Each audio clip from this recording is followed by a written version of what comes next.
Hey everybody, how's it going? So welcome to Wilderview and Mews, and our park made in Planet Coaster. So 6 months have led us to this point, and now it's time to close off the park with the official Grand Tour. Get your tickets ready, we're going for a ride.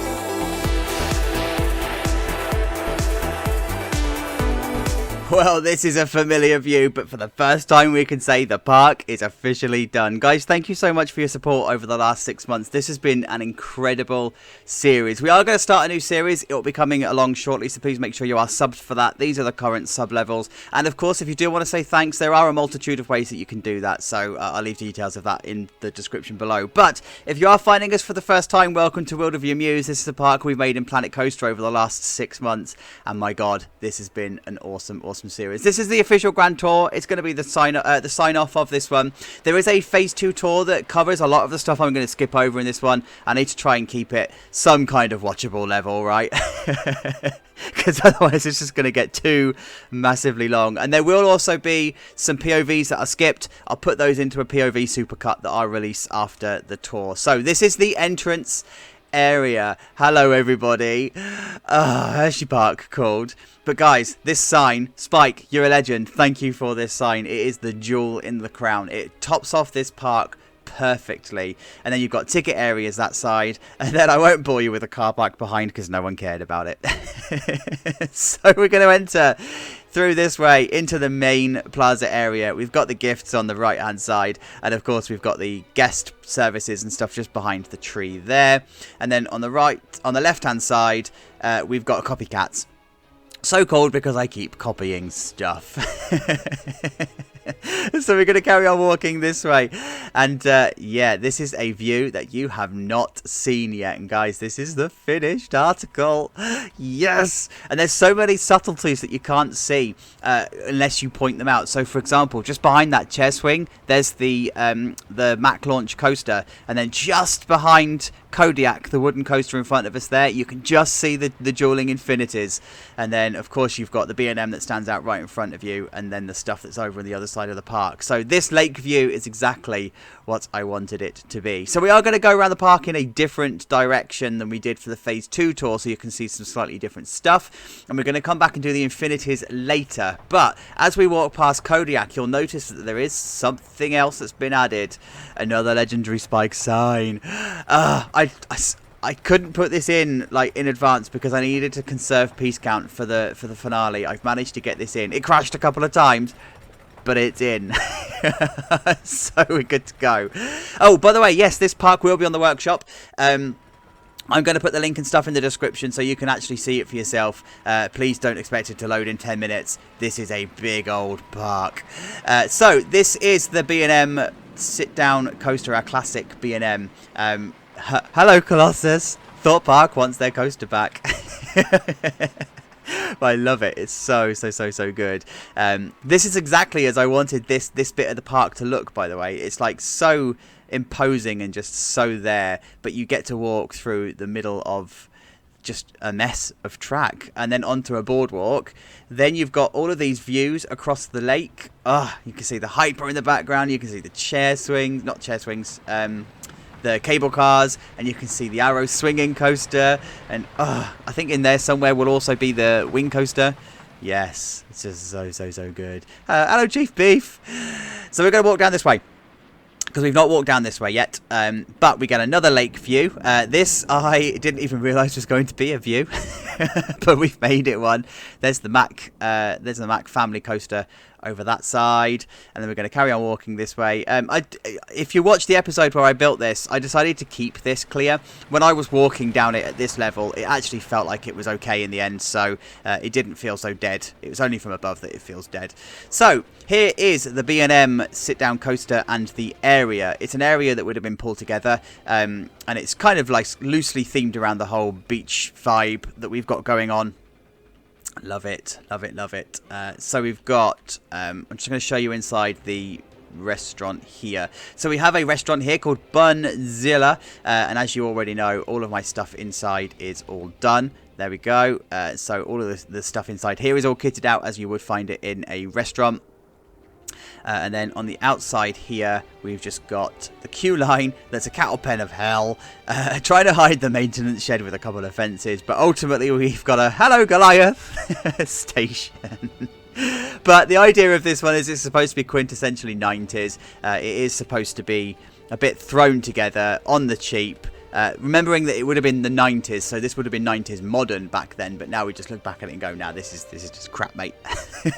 this is just awful. So this is the sit down coaster. I reckon we say no more and we go for a ride.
I did forget to mention that I was going to put in the old POV because the frame rate on that is far better than the one that I produced in the full park. So just thank me later. But guys, what a sit down coaster that is. It's just such a Cumber vibe, Cumber Hydra, all of the classic like 90s B&M vibe. Love it. So yeah, grab your photos on the way through, of course. Grab your photos on the way through, and then we enter back out into the courtyard. And I wanted to split this all apart and stuff, so this is why we've got these plants and whatever in the middle. So continuing on the beach vibe, then we're going to carry on walking this way, and we're going to go and see our friend the spinning coaster. Or are we? No, let's not do the spinning coaster yet. Let's go ahead and do the Mack family coaster because I think that's probably the closest one, right? So here we go. Here is the Mack launched coaster, and I wanted this to interact with the path here. Yes, there is enough clearance. There were arches and stuff here, but it sort of crawls over the top and then enters into the second launch just beyond that queue line. There, look at this queue line. Oh, can you imagine it when the park is full? Gross. So we're going to carry on walking this way. Here we go. And then we get another touch point with the coaster going over the top. Yes, it's just the perfect layout. I love it. Grab your photos as you exit, of course.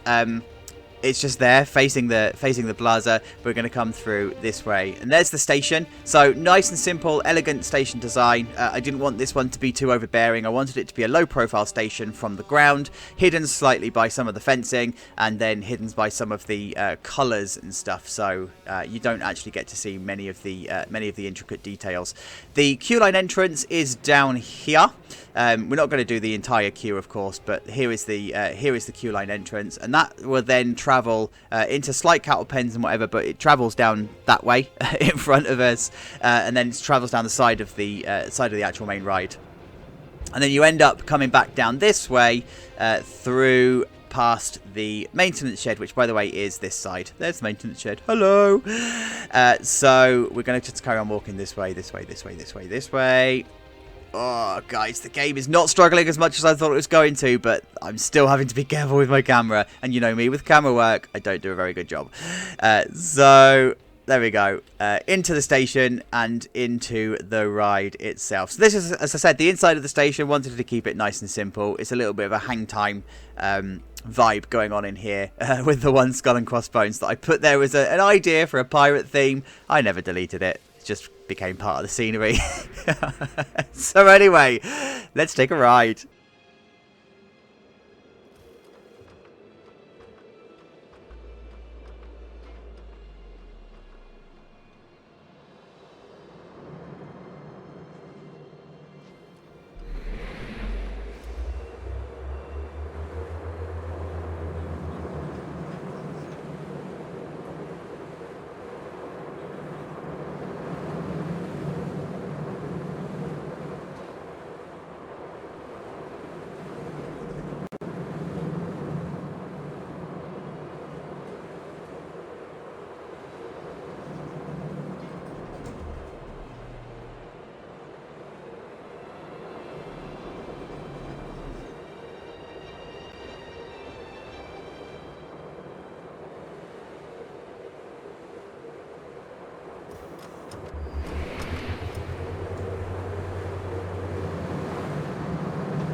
What a great family ride that is. I mean, it just absolutely works. And you make this work in Planet Coaster, by the way, by swapping it out to the Giga trains. And these trains, they're perfect in length.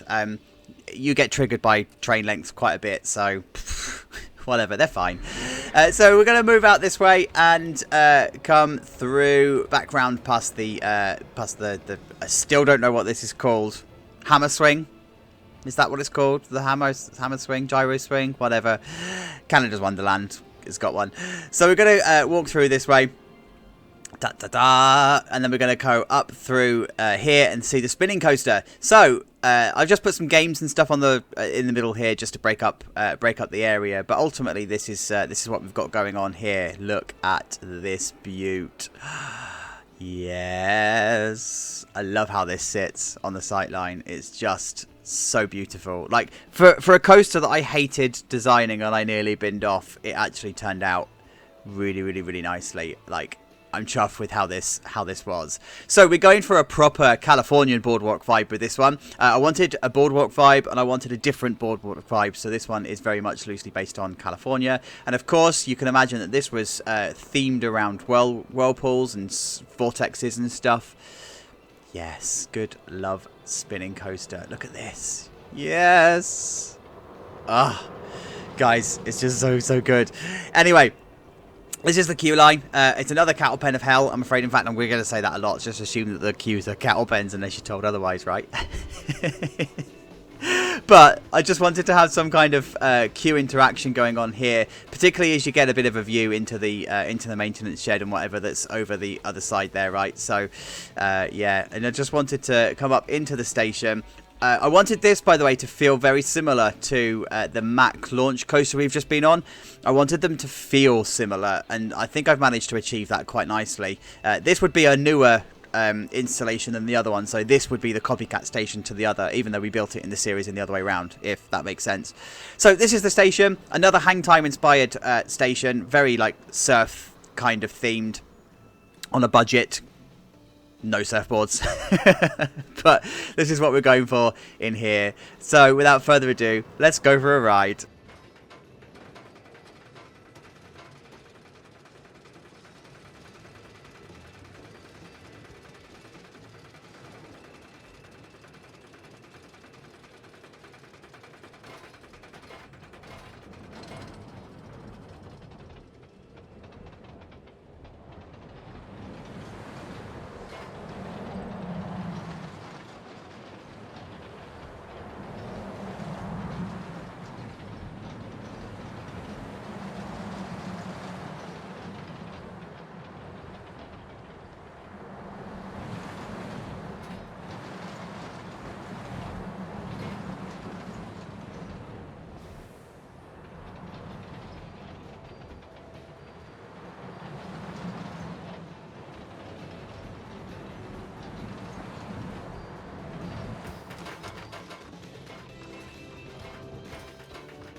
Oh, yes, as I said, for a coaster that I nearly binned off because I hated it, it turned out so well. In fact, it's probably one of the best in the park, if I'm honest. I'm so glad I persevered.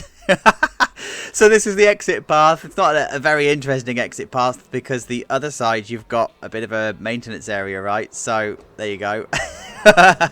It's fine. But if we come this way, we exit it back out into the main plaza area, and we just need to go and get our photos. There we go. Photo time.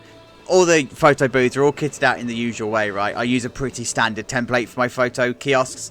It all uses pretty much the same stuff and whatever, so if you've seen one, you've pretty much seen them all. But they need to be there for the part of the realism that you guys are craving, right? So, yeah.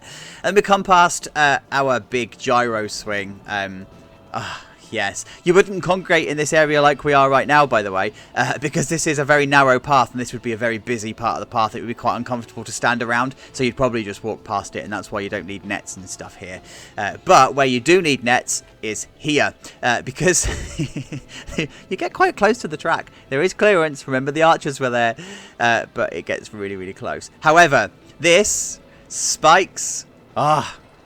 Yes. Like, I'm seeing stuff in this park that I've not seen for a couple of weeks now, and I'm like, actually, this has aged. This has matured quite well into the park, and Spike's restaurant is one of them. I mean, look at it. It's just an absolute beaut of architectural design. Granted, I stole it, right? We know that already. This is no secret. It was stolen from Knott's Berry Farm. But it looks really good in Planco, so we'll take it. Like, I'm not going to complain. So we're going to walk through this way because we've got the splashdown. I don't know if we've got a train even remotely close. No, I don't think we do. But anyway, this is the splashdown for the second drop of the dive coaster, and then it comes through this way, and then you see it go back up round the bend, and then over the top of you. There you go, and then back into the station. So another Knott's Berry Farm. Oh, we have got a train. Look, yes. There you go. This inversion, by the way, was an interesting one to profile because it was loosely based on the Emperor, not the. Don't add the in front of a roller coaster name, guys. Just don't do it. Don't be that thuzy. It was based on Emperor at SeaWorld, but it's not the same shaping, so it's not supposed to look the same. But anyway, there's the splashdown. Splash. Love it. Right, so back to stealing from Knott's Berry Farm. Yeah, of course, Accelerator says hi because this is the station. But I loved how it's just so exposed. It's all metal beams. It's all pink and pastel colours, pink and blue. It's the Chateau colours, of course, but yes, like the station. Well, no, do you know what? I'm saying we're looking at the station. We're not. That's the maintenance shed. Guys, this is quality content. Like, this is why you subscribe. This is the station. Should we try that again? So there's the station. It's all pastel colours, as you'd expect. Everything that I said is true, but this is looking more station-like. But yeah, it's stolen from Knott's Berry Farm. Not even going to lie about that, but hey, it works. So I tried something new with this one, with the planters. I wanted to have the mulch and stuff and the pebbles down.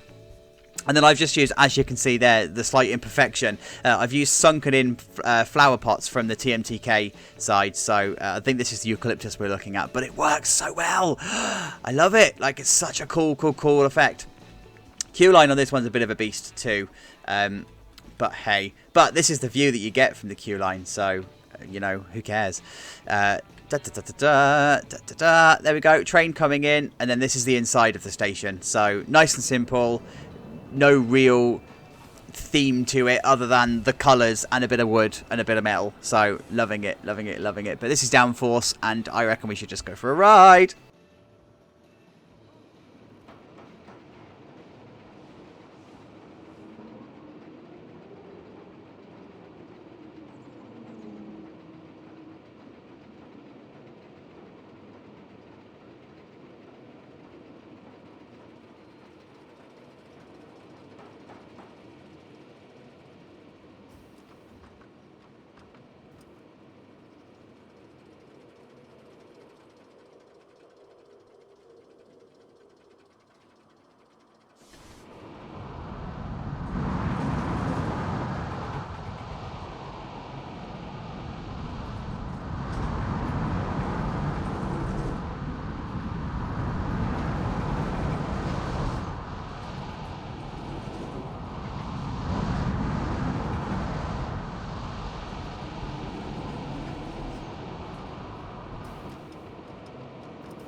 I mean, I love dive coasters anyway, but even I think that's a good one. It's got the vibes of Oblivion Black Hole. It was supposed to be built around that time, so yeah, it works. That pop of airtime on that airtime hill is awesome, and that Immelman is just identical to Oblivion Black Hole, like to the actual degree and everything, and it just works so nicely.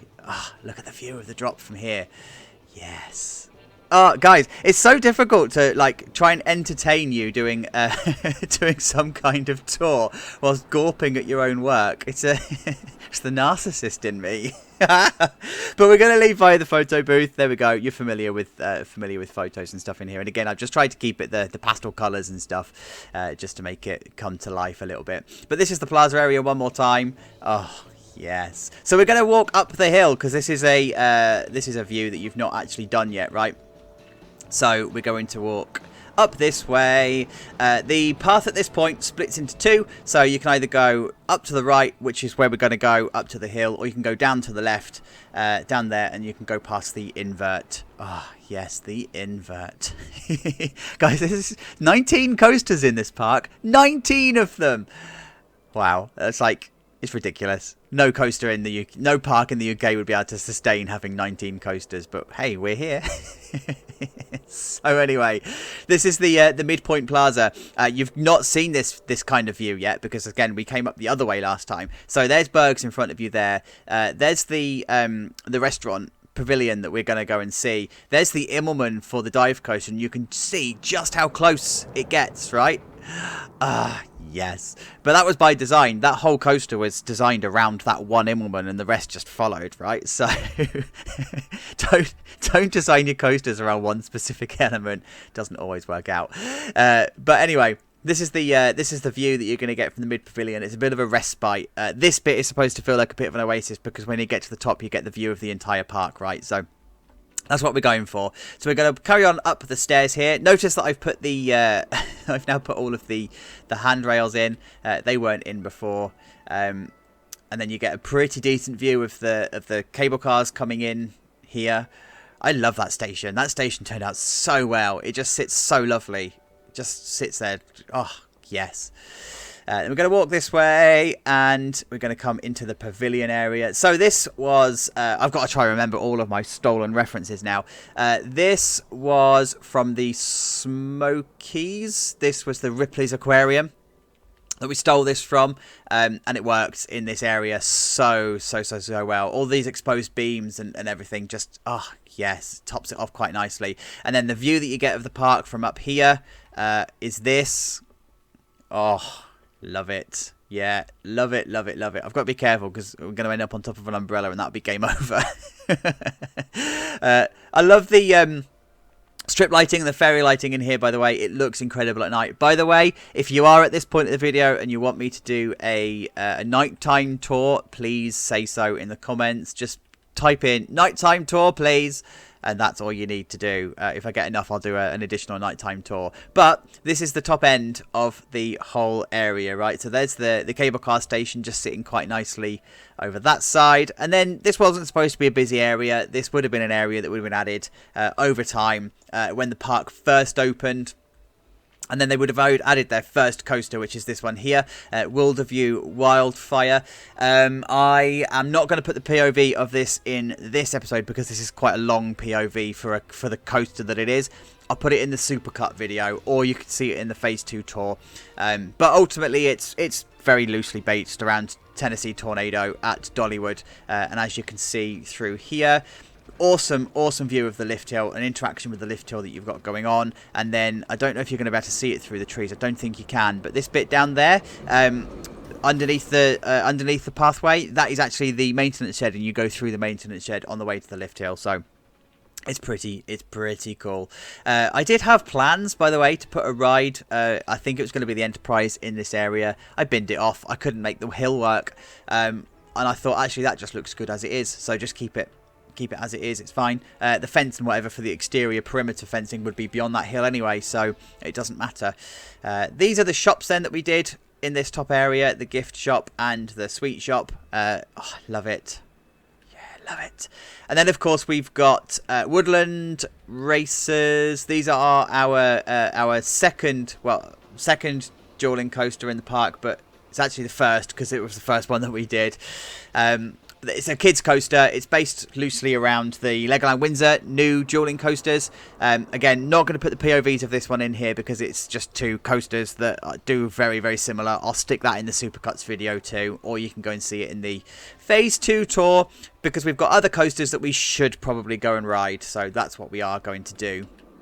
Do you remember the Phase 2 tour when we came in here and we looked across the park and it wasn't finished? Can't say that anymore. This is the view that we get across the park now. Hang on, let me just get, there we go, lower. There's the dive coaster in the background and you can see all of the rest of the stuff just poking through the trees and it's just perfectly there. Yes, look at this. Full panoramic of the actual park. Right, so let's go on something else. So we're going to go back down the hill. I've got to try and remember, get my bearings. Where are we? There we go.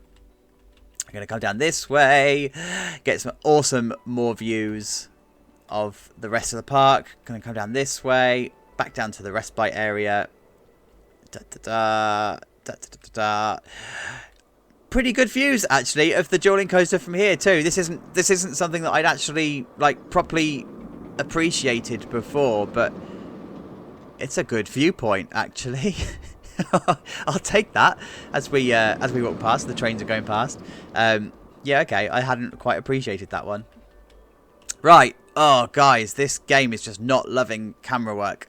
I'm trying my best. So, drop towers in the background there. And then, of course, we have Hornet, our B&M Invert coaster.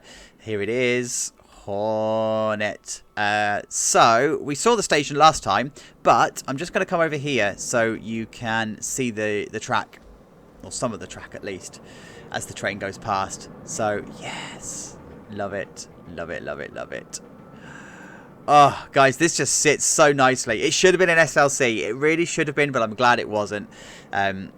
Because it just wouldn't have been the same. It just doesn't, it wouldn't have the same feel. And it just roars away and love it. Right, this is the station. We've spoken about this many, many, many times. But I think we should just shut up and go for a ride. I'll see you in a minute.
It definitely has intentional Black Mamba vibes. Like, it's a yellow version. It's a yellow version of Black Mamba. But I love it. Like, I'm so chuffed with how this turned out. And again, I'm glad this wasn't an SLC because it just wouldn't have had the same grace about it. And I've come down to this part, by the way, rather than starting this section by the station because I wanted to show you this level because it's just a mess of track and it just looks incredible. Right, so we are now going to go the only way that we do know, and that's past our Benessi. It was Benessi, wasn't it? Benessi Burgers, our Canadian tea hut that you've got. I didn't end up doing any more in here because I just didn't have the piece count to accommodate. But I don't know if I showed you this view last time from the balcony. So this is the view that you get from the balcony of Benessi Burgers. Yes. Look, that's the Hyper. Can you see the Hyper? And then you've got the wing coaster. You've got the swinging boat and all sorts going on. Like, this would be such a cool place to grab something to eat and just chill out. Just watch the world go by. So anyway, we're going to carry on walking this way because we've got this bad boy to talk about. I had no idea when I put this in that firstly I had COVID, and secondly that Senza Fiato was actually being relocated, and it's been done up by Pinfari. Like, what? I had no idea. So it was a good little it was a good little one. So there's that slight top hat that you've got going on, and then it comes down into a dive turn, and then just meanders its way around the track. It's a typical Intamin launched coaster that doesn't contain much essence to it, but then back then they really didn't. Like, look at Rita, it's pretty simple, it's pretty effective, so that's kind of what we were going for here. Nice little pop of airtime as it comes into a wasteful helix, a very wasteful helix. But the idea of the helix is to slow it down slightly so you can go through that inversion a little bit more comfortably than you otherwise would do. So this one is called Skyrunner, and again, cattle pen of hell queue that we are going to skip because we're going to go up through the exit, because as you can see through this way, that's the type of queue that you're looking at. Can you imagine being in that queue in the summer? No thank you.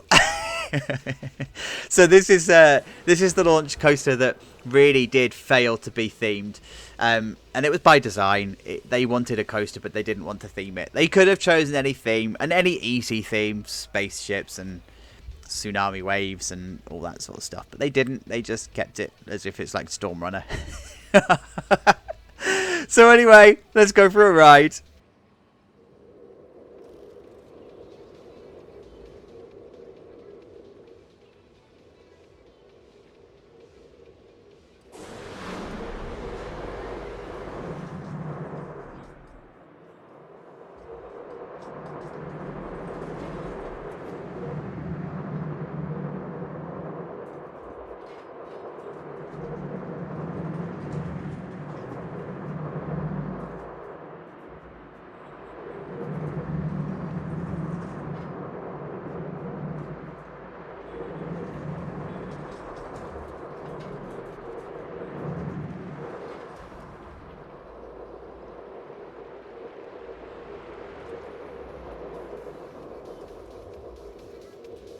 What a great little coaster. And given that this was designed with a fever of 104, I think I did all right for myself. I'll take it. I didn't want to change it because it was just sitting so perfectly as it was. So there's the photo booth. It doubles up as a gift shop with this one though, because we don't have gift shops as such up this part of the park, so this was like the opportunity to monetize as much of the area as you possibly could get. So yeah, that's all you're going to get. Then we had our top spin. So this was put in as part of the episode. I did some final like light touches and stuff. It doesn't have a name or anything, but I just wanted it to sit on the sightline, and I wanted to be slightly raised from this part of the park, so you could actually get a little bit of fun from the ride, because you know top spins are quite old and they don't really do what they used to do in the 90s anymore. So we're going to come across here though, because this is of course one of the stars of the park. This is their Hyper Coaster Echelon, and that's the type of view that you're going to get from here. I did not enjoy custom supporting this one, however I enjoyed doing this more than I did the custom supporting for the Dueling Infinities. So I'll take this one any day. But ultimately, the Hypercoaster was supposed to be in there dominating the sightline. It cuts right through the western area in a completely shameless manner, and I love how it ended up doing that. So this is the plaza area. I had plans for this area. Like, I wanted to put stuff up here to make it make a little bit more sense, and then I thought, actually, this feels like it would be a bit of a dead area. Let's keep it as a dead area. So I spinned off all of my idea of having shops and another ride and stuff in here, and I actually just filled the space with queue line. But yeah, it's fine. It's fine. It does what it needs to do. There's quite a bit of foliage and stuff going on in here anyway, so it's very much how Exodus's queue line at Thorpe Park is supposed to be. So it looks good. You'll be forgiven for recognising the station. It's very, very Canada's Wonderland behemoth. It's very, in fact, it's probably a direct rip. But hey, it works, and it works in this context, so we'll take it. And guys, I love how this layout turned out. It was so much better than I ever thought it could be. So let's share that moment. Let's go for a ride.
There we go. I love how this is. And by the way, guys, if you are still at this point of the episode, can you please leave a comment below?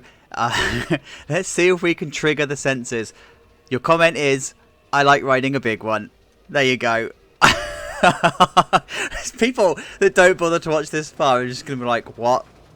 What is this channel? So yeah, there we go. There's the Hyper. Loving it, loving it, love it. That's Echelon. So we're going to walk down this way. Of course, photos. Photos.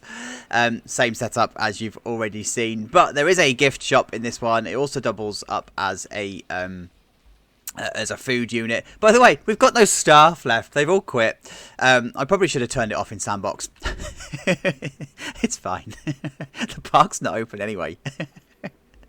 So we're going to walk down this way, and that's where we're going next.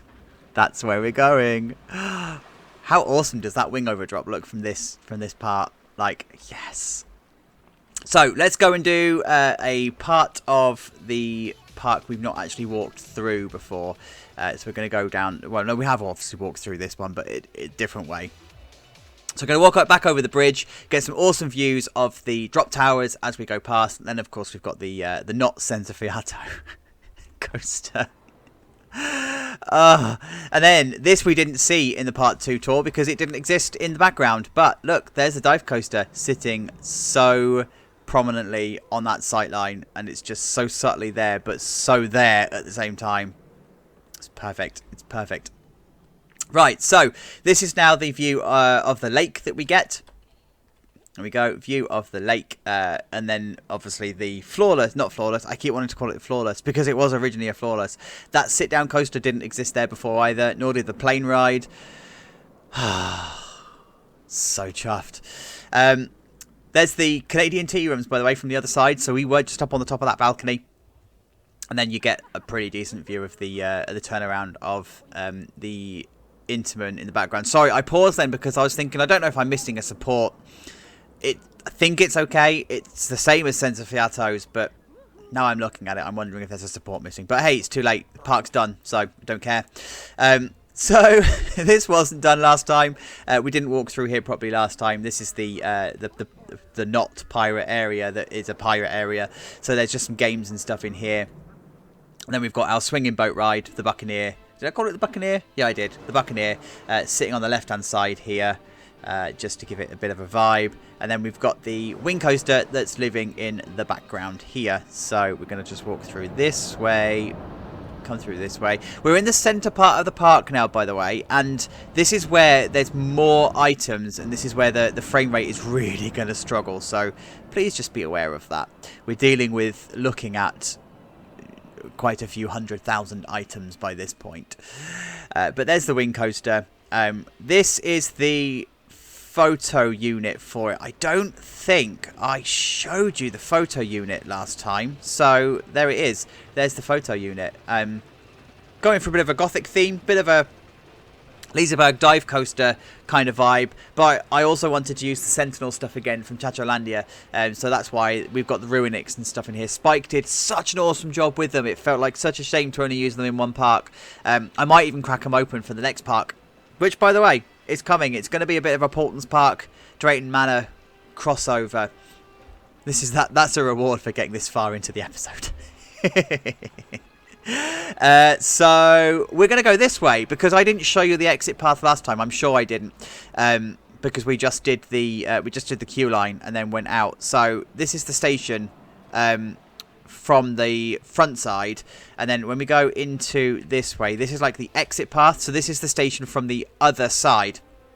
It's very swarm. It's very swarm. It's very swarm.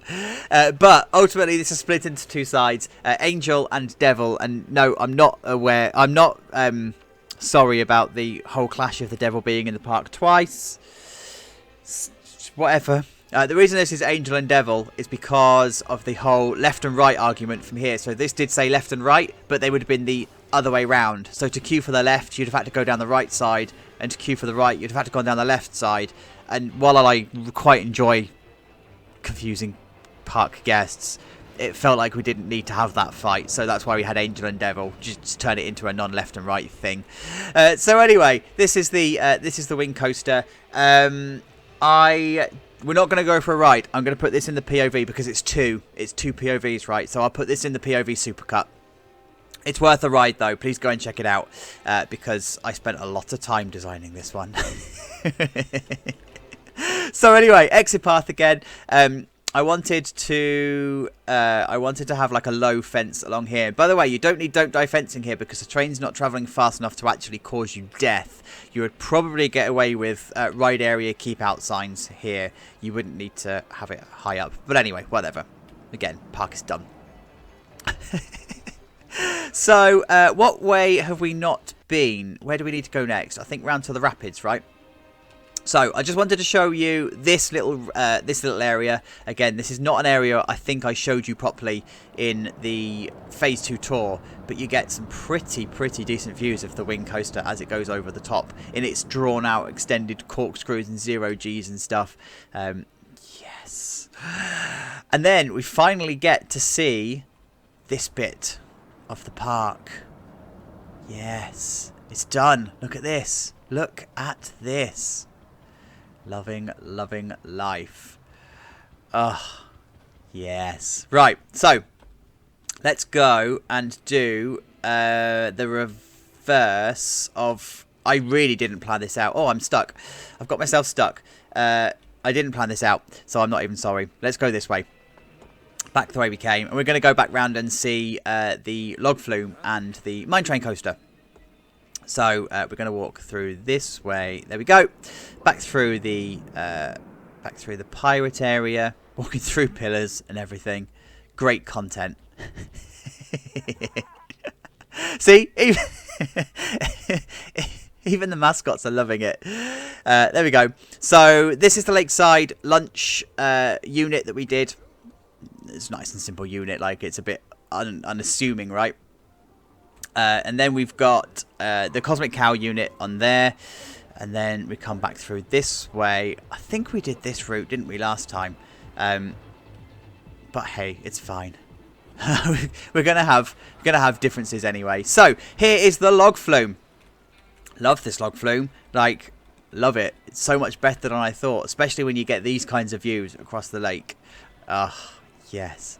So this is the log flume. I don't know if I set it to test. I possibly might not have, and that's why there are no boats. I can't see any running, so it's fine. We're going to go. Well, we're not going to go for a ride. I'll put that in the POV supercuts. But this is the log flume. But what I wanted from this is to have. Oh, it must be going because there's no boats queued up here. So what I wanted to have on this one is this idea of a bit of a sawmill going on. So I stole this from King's Island, I think it was, and their log flume there. And the idea was that the log flume is supposed to interact with as much of the side of the hill going down into the lake as possible, and that's why the station is at lake level, the entrance is at this level, and then the rest of the ride is up the hill here. With the Minetrain coaster. So I wanted it to play with the side of the hill. You guys are always asking me to do a terrain park, and this was like the terrain park that we were doing, and it felt like it did not need to be on a flat land, and it needed to be there. So this isn't actually that great of a view of the building, right? Because if I come this way, there is a far better view that I can show you, which is not the maintenance shed. Shut up. Oh, I didn't actually think that was going to be such a good view. It's this side. So yeah, there you go. I just wanted to have like intricate details and stuff for the queue and the queue line going through everything, and then it sits just amazingly on the side of the lake, just down there. And then of course the opposite way, we're going to walk up this way, and we're going to get triggered by the length of these mine trains, because look, you guys for some reason just took exception to how long these mine trains are without any consideration for the fact that it's perfectly acceptable to have them this long. But hey, it's fine. We're going to go for a ride. So the Smoky Mountain Whistler. The queue line for this one, I'm just going to cut most of it, but it was very inspired by Galactica at Alton Towers, in the sense that it's out and back and then out and back, and does what it needs to do. Have we got one more set of stairs? No, we haven't. This way, this way, this way. This way, this way, this way, and then this is the station. So I used a very similar station for Tapio in Reigate Lake.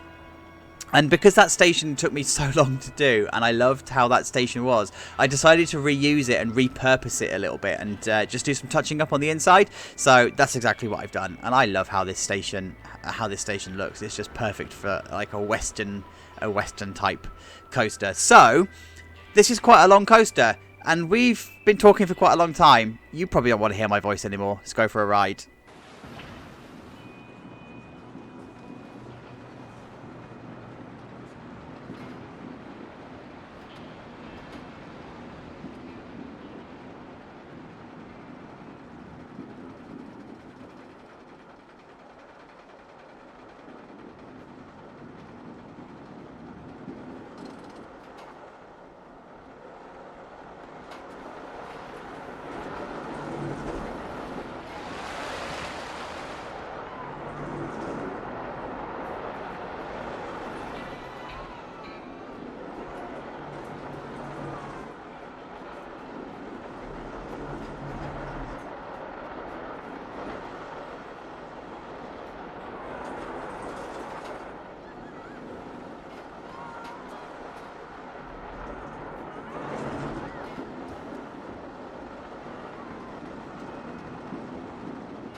Oh yes, you guys, Minetrain coasters are so much fun, and it was such an awesome coaster to design as well, because it was the first one I'd done in 2 parts and whatever. So yeah, it paid off, and I'm quite chuffed with how this is. So one last look at the log flume then before we carry on our journey. There we go, and then of course there's our Intamin in the background. There's the Hyper going, and there's the boat. Oh, guys, it's just like the park has just got so much to see. I can't wait for you guys to get your hands on it and like play in the park and stuff. So we're going to head back around this way, because this is a view that hadn't been completed last time. It was still a bit of a building site, so this is the first time you're going to get to actually see the finished version of this walk. So we're going to come down this way, and we're going to go down towards Kodiak. So as we're walking down the pathway, you can see on the right hand side that we now have our plane ride in. Yes, there she is. Just a bit of a last minute addition as well, and I'm quite chuffed with like how this ended up on the sightline, because this was water at one point. So exactly where that ride is used to be water, and that's how it was always going to stay. But no, we put a ride in because this bad boy was also put in at the same time. So we needed to have the area feeling a bit more fleshed out than it really was. So yeah, the B&M Sitdown coaster, and then of course we ended up with a bit of an ice cream unit and stuff coming in this area. And again, we are now standing on what was previously water, but I wanted to bring this area out into the lakes. So there we go, and look, there's the boat ride. See the boats. That's right, no one cared about the boats. Actually, let's do another comment thing. If you're still here, please comment, I like boats. Yeah, okay, right, so let's carry on walking down this way then, shall we? Because otherwise we're in danger of getting weird, and we're already weird enough. See? Oh, yeah!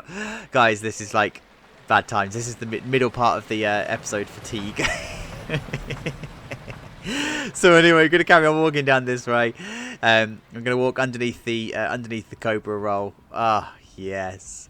Love that Cobra roll. Then we're going to walk this way. underneath the Colossus style supports. And then we're going to talk about Kodiak. So Kodiak was the wooden coaster that was put in. We kind of said it would have been the first big coaster. So we did have the Vekoma looping coaster that was put in, but this would have also been in as well. And it's very much based on the Woody at Holiday World. So Voyage. I was like, wow, it's gone, and I'm not going to retake this. The Voyage or Holiday World. There we go. Succinct. So that's what we're going for here. It's long, it's drawn out, it's not particularly fast, and that's by design. But I love how the whole thing turned out. And then, of course, yes, Spike's sign just tops it off so beautifully in this area. It's probably an addition that's been added since. So, of course, there's my crappy attempt at a sign on the left-hand side. And then versus Spike that just shows up everybody with these awesome signs. But I kind of figured that sign that Spike did would have been a late addition to the park. And it was maybe added as part of a rebrand or something that was put in. This is the plaza area, and then of course the queue line is a bit of a cattle pen nightmare. It does cross over underneath. The track then goes underneath the bridge. Goes into a second cattle pen and then comes back, and then this is the this is the station. And at one time, where the queue line is now would have been some kind of plaza that you'd have been able to look down on into the actual ride area itself. But as the park grew over time, they needed more and more capacity for the queue line, and that's why they ended up taking some of the plaza area. So there's kind of like methods to the madness. It does make sense. So anyway, this is the station. It's just this very, very simple wood and stone effect. In fact, this was like the first one that we put in that ended up being the foundation of the theme of the entire park, you know, with the whole wood, simple stations, the classic grey and white stone, that kind of effect. So yeah, it kind of like just meant that the park then had that vibe and had that feel going forward. So this is Kodiak, and we're going to go for a ride.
And that's Kodiak, the only Woody that we've got in the park. Yes, right, so you will be forgiven for thinking that we have skipped a pretty massive coaster. And that was done by design because we haven't seen this walkway yet. So we're going to come back this way, and we're going to go past the chair swings. There we go. And we come to the new part of the park because we've never walked down this pathway before.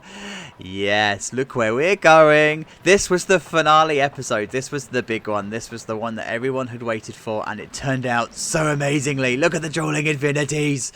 I'm hoping they are still dueling because they sometimes fall out of sync, and I don't know why. So I could be about to be very, very, very embarrassed. But hey, this is the view that you get of the actual coaster itself. And this is like the first imposing piece of the coaster that you see, and I love it. But this is the launch that you see through here. And of course, you'll be able to see all of the effects and stuff as they go through. I think we're about to find out if it's still dueling. Yes, they're still dueling. Yes. I've been recording for 2 hours, by the way. So the fact they're still dueling, that's a triumph, because they've been running on test mode ever since I started recording. So this is good. This is good going. I'll take that as a win.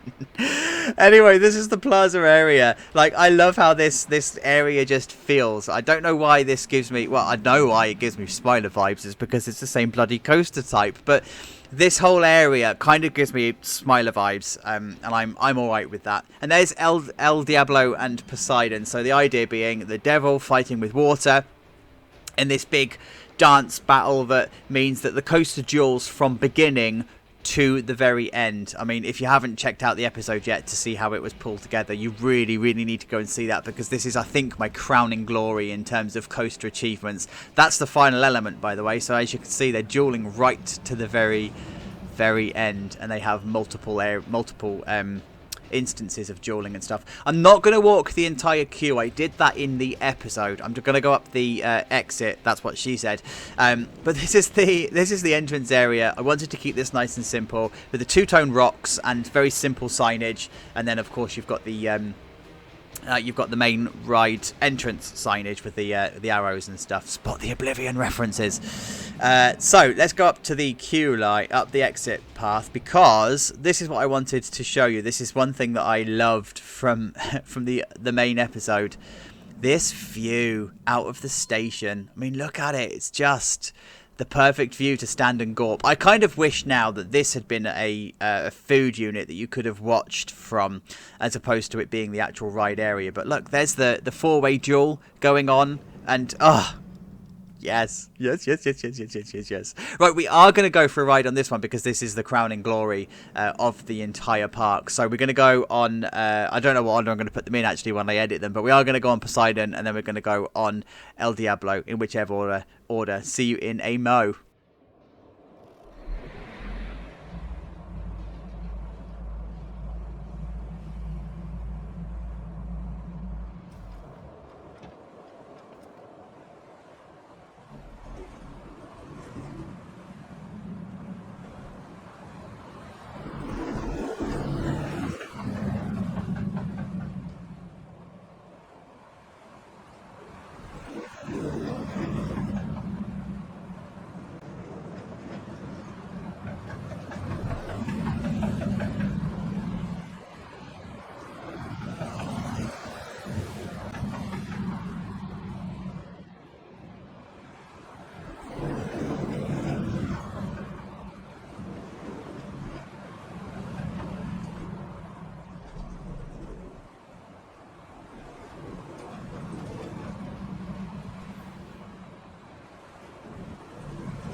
Oh, you guys, I'm so glad that that was the finale coaster. Like, it was just so much effort, so much work for so much payoff. It was high risk, high reward. Like, I can't even... Yes. I mean, could it be better? Yeah, absolutely. But it is what it is, and I love it. Love how it turned out. And by the way, I make an apology now about the frame rate on that one. Of course, it's difficult. I've tried to salvage it as much as I possibly can, but hey, you know what we say?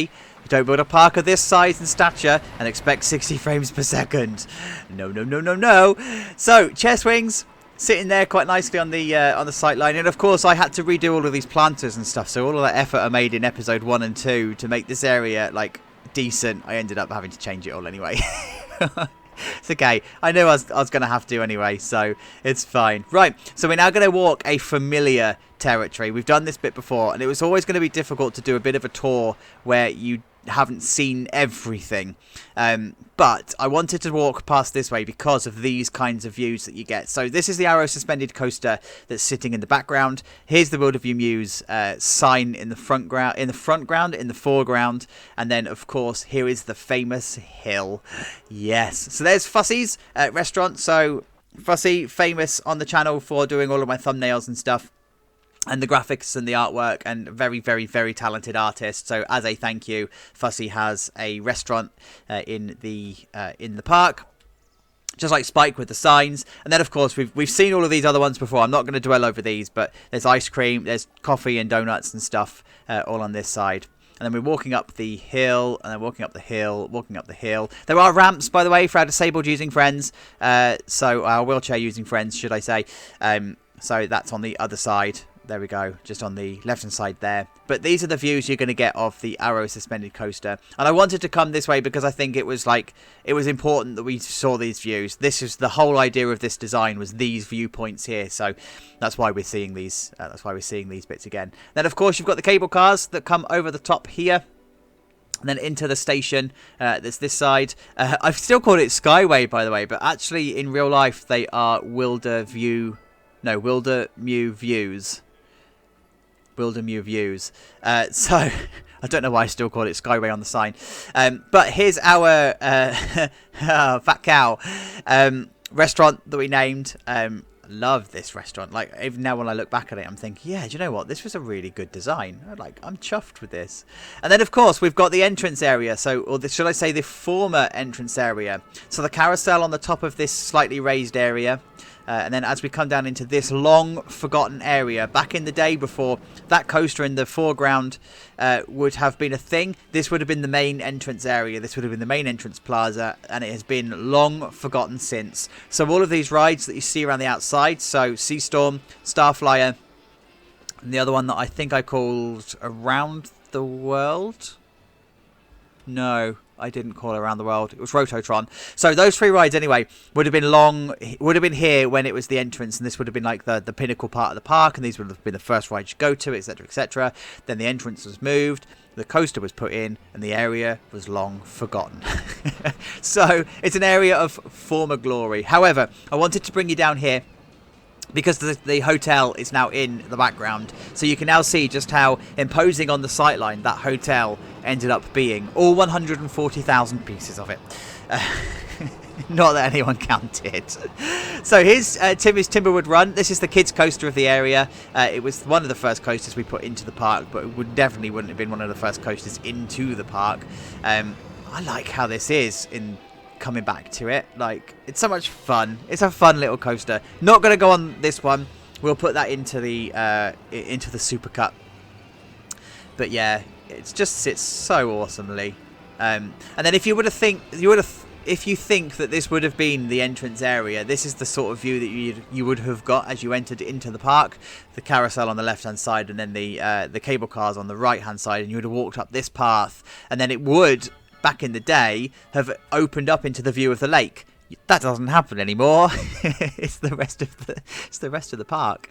But now you get to walk past the Arrow Suspended Coaster in all of its glory, which we are going to go and talk about. Let's just follow Chief Beef. There we go. So we've gone past the toilets. Oh, I haven't shown you any of the toilets yet, have I? Chacho toilets. Here we go. Here's Chacho toilets. Everything's always kitted out inside here. Varying degrees of kitting out as you go around the park and stuff. Different styles and designs, but they're ultimately the same. It's like my Photoshops. So coming down this way into the new lakeside area, and this is kind of a view that you have and haven't seen simultaneously. So there's the hypercoaster sitting lovely and finished on the sightline, and then now we have the new pathway down this way. Hello, is it down this way? No, it's down this way. There we go. That was awkward. New pathway down this way, and then the turnaround of the hypercoaster there, and then of course that hotel that's sitting right back there. And then, as we were talking about this area being a former glory area and not really having any sense to why the Troika might be sitting where it is, it now all makes sense. If you want to make it make sense, go back and watch the hotel episode. Honestly, greatest episode no one watched. So here's Falcon's Fortress. This is our very 90s inspired coaster. We have talked and talked and talked about this coaster, and I'm so glad I put it in. Like, it's just awesome. So there's the sign. Anyway, I'm not going to take you through the queue and stuff because we did that in phase 2, but we are going to go for a ride. I'll see you in a mo.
And that is Falcon's Fortress with this as the backdrop.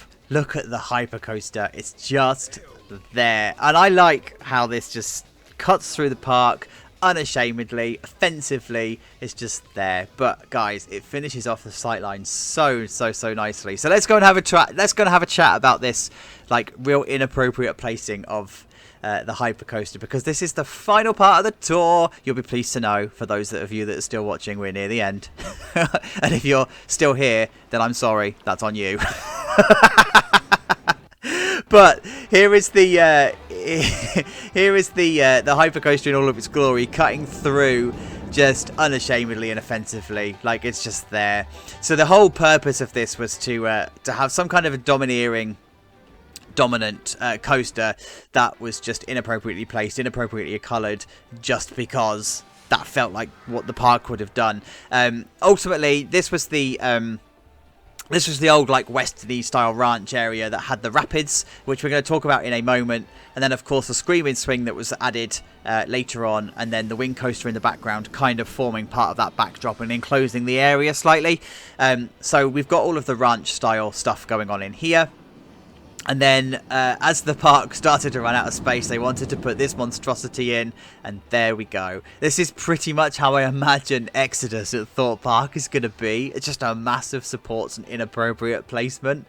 And in fact, if you look at the Project Exodus plans for the B&M that was rejected, that's exactly what this would have been. Inappropriately placed, cutting through the middle of the park, just grossly, so just completely grotesque. Anyway, let's talk about the rapids, because I love these rapids still, even with the hypercoaster in as it is, like, just there.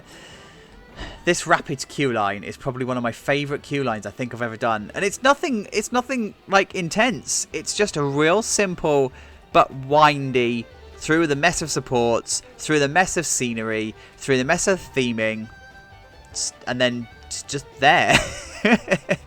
But it's there, right? And it works. So anyway, we're going to just cut through the scenery. All that effort just to come into the final cattle pen, the fake out cattle pen. That's like, hey, you're nearly at the station. No. Still got a half hour worth of queue left. But I wanted to keep this station nice and simple, and I wanted to keep it nice and effective. So that's what we're going for in here. The whole wanted signs and stuff dotted around everywhere that you could possibly imagine them, and then just a sunshade and stuff in here to keep this simple. Guys, I'll put the updated POV of this in the supercuts, because the POV of this is 6 minutes long, and this tour is already going to be an extended episode. So let's not get too excited about that. Right, back down this way, because we need to talk 140,000 pieces. Yes, so the hotel. So as we walk back down this way, you start to see it appearing on the sightline. And, it was so worth it. So worth it. Because we now have this, like, festival area that could be open to hotel guests after the park has closed. So we've got our boomerang. Again, I'll put the POV in the Supercuts episode. But we've got our boomerang that's sitting here, the Deja Voodoo, recently rethemed, kind of like taking a bit of a cue from the Hershey Park boomerang over there. We've got lots of food units and food options. If you didn't want to eat in the restaurant, you can come out and have ice cream, you can come and have fries and stuff on the side of the lake, and you can come and see the lakeside. Let's go and have a look. There we go. So you can come and grab some food and sit here and watch the hypercoaster as it goes by. And then, of course, we have fries over this side, and then a gift shop through this way. Now, this is a pathway that we've not actually walked properly because it wasn't there. And when I was putting these paths down, I did have intentions of stopping the path dead. So it was going to stop literally here and not carry on any further. And it wasn't until I started to put the hotel in that I thought, actually, it kind of does need to be in. It needs to be complete, and it needs to be rounded. So that's what we did. Up this way, by the way, we have Maniac. Is it Maniac Pete's? Montana Pete's. Montana Pete's Mining Adventure. It's a coaster that's on the kill list. It would definitely be the next coaster that would be removed from the park if they were going to redevelop it. So again, POV and stuff is in the Supercuts episode. It's one that I took from the workshop because the creator did an awesome job at recreating Indiana Jones from Disneyland. So Disney World, Disney. Anyway, hotel time. So this is the view of the hotel. So again, views that you've not seen of the hotel before. You've seen like from across the lake and stuff, but never really intimate level like this. And just look at how it sits, like with the mountains in the background and the lake in the foreground and the hypercoaster just there. So let's go and take a look around the hotel and do a real quick tour. Again, I don't think I did a peep level tour, did I, in the episode? It was all, this is how I built it and this is stuff.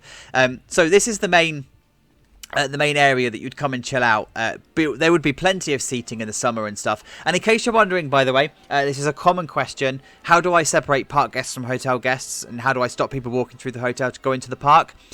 You would have a Legoland Windsor style. So right in front here, you would have like barriers and stuff that you could cut the park off, and you'd have people here checking tickets, and then somebody the other side checking tickets as well.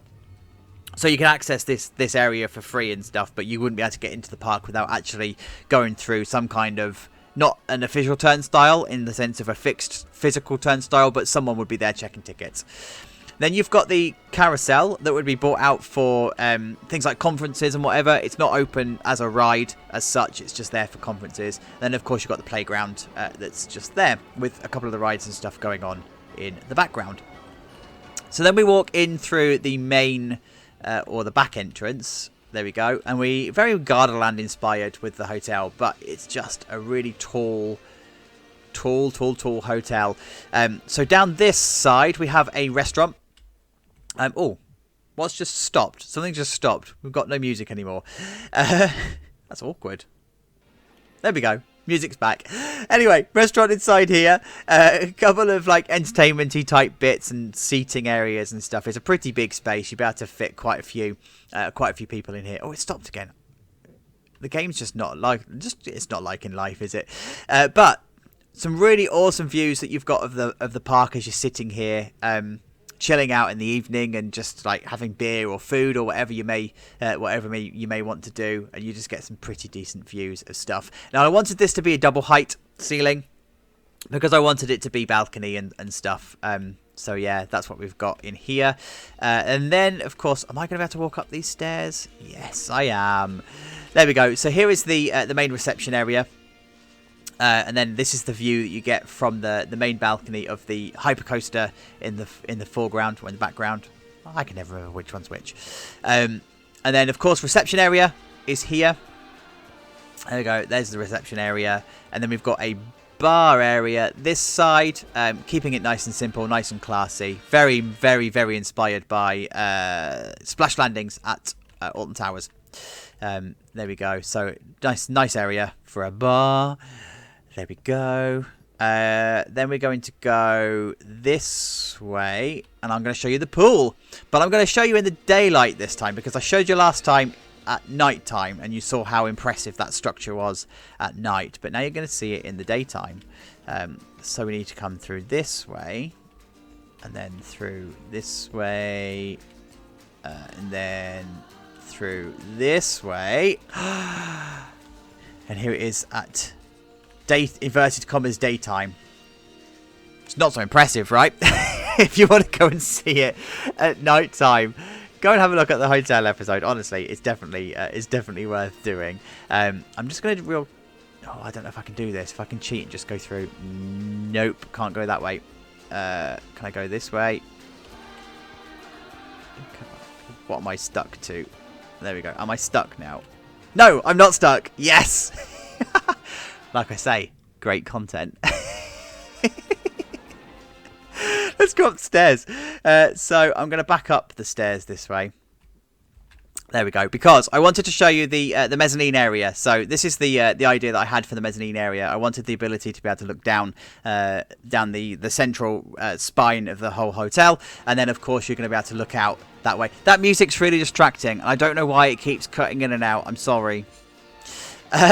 This is the corridor that we've got going on in here, and then of course it wouldn't be a Chateau build without completely unusable stuff, in the sense of an entire hotel room. So yes, look, an actual kitted out hotel room.